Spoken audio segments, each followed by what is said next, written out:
welcome to Jake 64 After Dark. I'm just recording at night, which I haven't done in a long time. We are going to be making a blue retro adapter, or a custom blue retro adapter, because blue retro is really just the firmware from what I know, and it's just an ESP32 that runs the code. So we're going to flash this very generic ESP32 to run the latest stable firmware of Blue Retro. And we are going to really just use this broken aftermarket controller for its plug and its wires. This is not an OEM controller. Yes, I could probably fix it by just getting a replacement stick if it's the same as, OEM replacement sticks, but it's a crappy made in China controller. I'm willing to salvage it because I got it for free from the local game store. Shout out to Contraband Retro Games. Anyways, I'm going to chop it about here, maybe a little bit longer. If you want to do this as well, I will link to some N64 controller extension cables that you should probably use instead. If you have a dead controller that you're willing to sacrifice, then go for it. I would just recommend not doing it to any OEM controllers, even if they are broken. Anyways, couple things before we get into it. One, you can do this to have all four controller ports running off of one of these guys.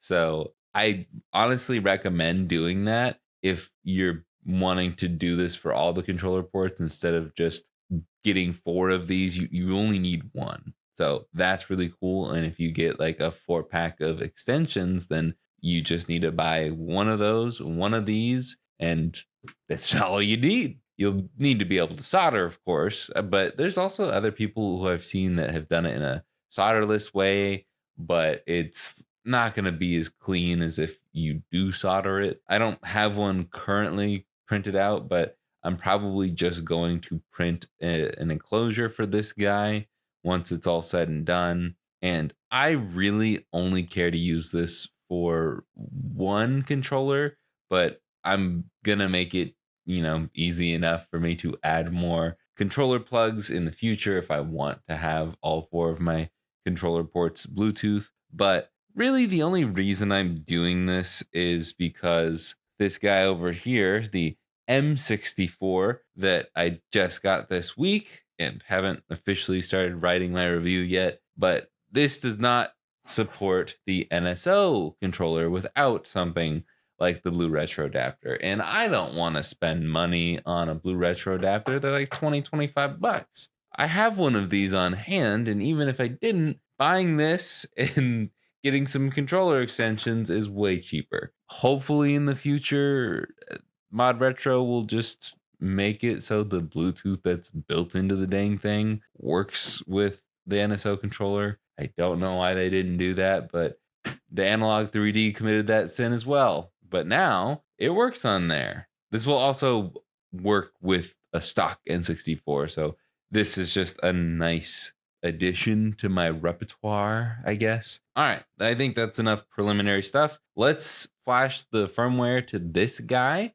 and I'm going to be following along another YouTuber's video. I would love to say his name, but I genuinely don't know how to say this. Dubsenhauer?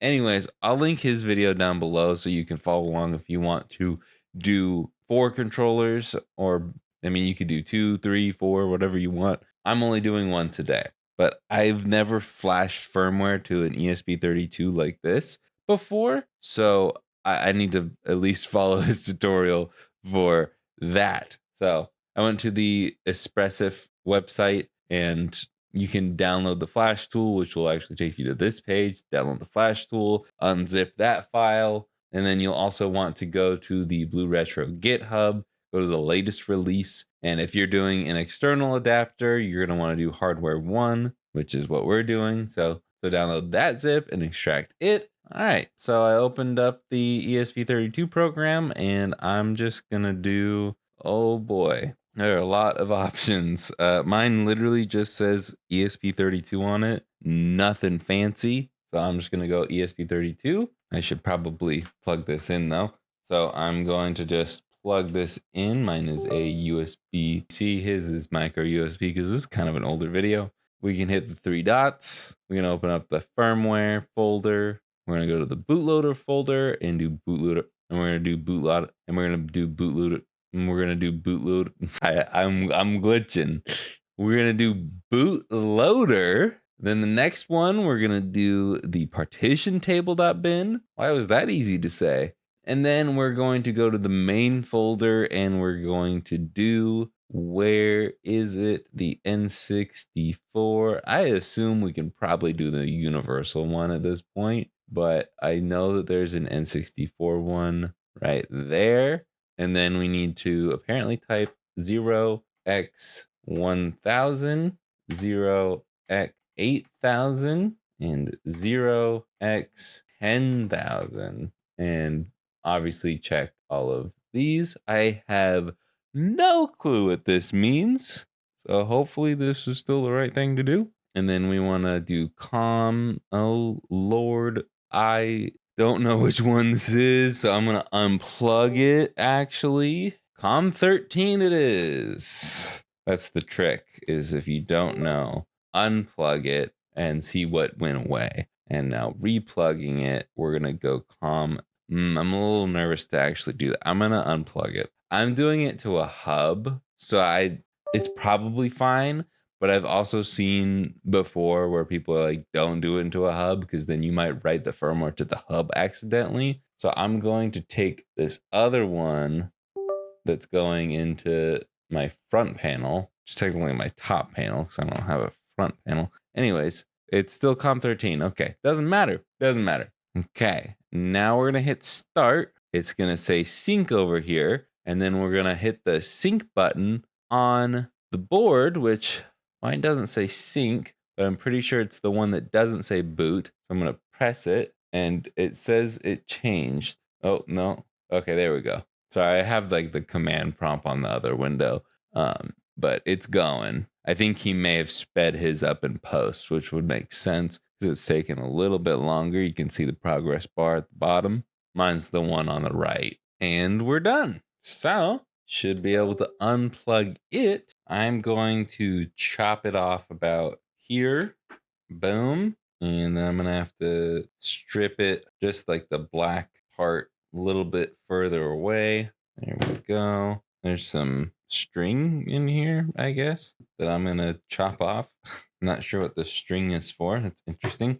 Let me know in the comments down below. But I think it's safe to assume that red is going to be the power, ground is black, and then green is our data line.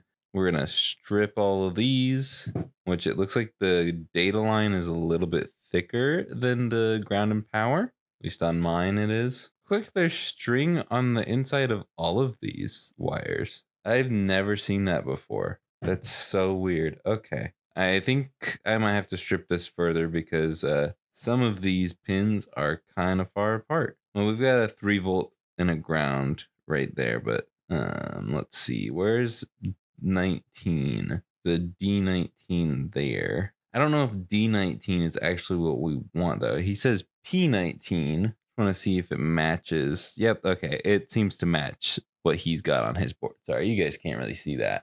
I don't know how well you can see that either though. But we're going to be soldering the green wire to P19 and I am going to need a little bit more. So I'm going to strip the black part even further. Really hope that I don't mess that up because that would really suck. Oh man, I may have. It looks like I dug into the green and black wires a little bit. Oh no, I think it's fine. I think I'm gonna have to redo it. Okay.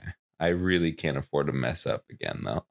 Well, I kind of stripped that too. And that has like chalk on it. Great. I don't know. I'm just gonna leave it how it is here. Oh, I just ripped that string out. Okay. That's one way to do it. All but one strand though. Okay. Well, I don't think it's gonna be that big of a deal. And I'm just gonna tin these wires real quick. It's weird that string just like melts away. Let's start with the positive pin there. And oh man, that's a lot of solder. I'm gonna clean the iron tip there. So I don't want to bridge it since it's right next to that ground pin. And then we can solder the ground wire, and then we're gonna solder the green wire to D19. And just like that, it is done. It is really just that simple. And what I'm probably gonna do is, to clean this up a little bit, I'm going to take it like this and print a case for it and just have the wire stick out the back like this. Right now, it doesn't really matter. You could literally just have it dangling like this, but I think it'll probably be best to have it all like locked in. Maybe even have a little hot glue keeping all the wires in place so it doesn't get tugged on or anything. Because these soldered joints aren't going to be the strongest with how small these wires are. But we should be able to just plug this in right here, and we should be able to just press power, fire this bad boy up. If I post this before my review and unboxing video, it's be a little weird. Okay, we are in the menu. I don't know why the the cartridge is not showing up. Maybe I need to put a different card in, but that's fine. We're not here to play games. Forget how the stupid knob works. So in the controller port section, it does show that something's plugged in, so that's good. And I think if we hit the sync button, it should hopefully just start pairing. And it did. Cool. It paired there and something lit up. There's a, here, let me back this up so you can see it. There's a blue and a red LED, and something happened when I connected it. Yeah, let me disconnect. See if it makes a difference. You're not gonna connect now. You literally just did it. There we go. Okay, so like it went dim and then it popped up. So yeah, now we're in. We're in, and it works as a normal controller. I'm not quite sure why my flash card isn't showing up, and we're up to date. So let's pop this open, plug it back in. Oh yeah, this is a really weird controller test. You could press A button, B button, R. It only shows you one at a time. R and L. That makes sense. I hit start, and that took us to the analog stick, which seems to be going well. Z, I don't know what Z does. I don't know what that means. Let's go back to benchmark. Oh, I didn't get to test all the buttons. A, B, R, and L, Z, C left, C down, C right, C up, D-pad left, D-pad down, D-pad right, D-pad up. Yep. Everything seems to be good. Cool. So yeah, I wonder what happens when I press ZR. This is Z button. So this is ZL, which makes sense if you're holding it like this. That makes sense. What happens when you press the capture button? Nothing. Home. Oh, home makes it rumble. That's weird. That's kind of cool. Anyways, that's really it. The controller works. I didn't have to do any changes to it. I don't know if the rumble pack will work because I'm so sorry. I really wish I knew how to say your name. He says that you have to change a setting by going to like the website and connecting to your specific ESP32, and then you can enable Rumble. I don't know if you still have to do that or not because this is a 4-year-old video, but it rumbles when I press the home button. I'm not familiar enough with the N64 library to test like a specific game that will rumble. Does Star Fox rumble? I don't even know. Can you tell that I don't really care that much for the N64?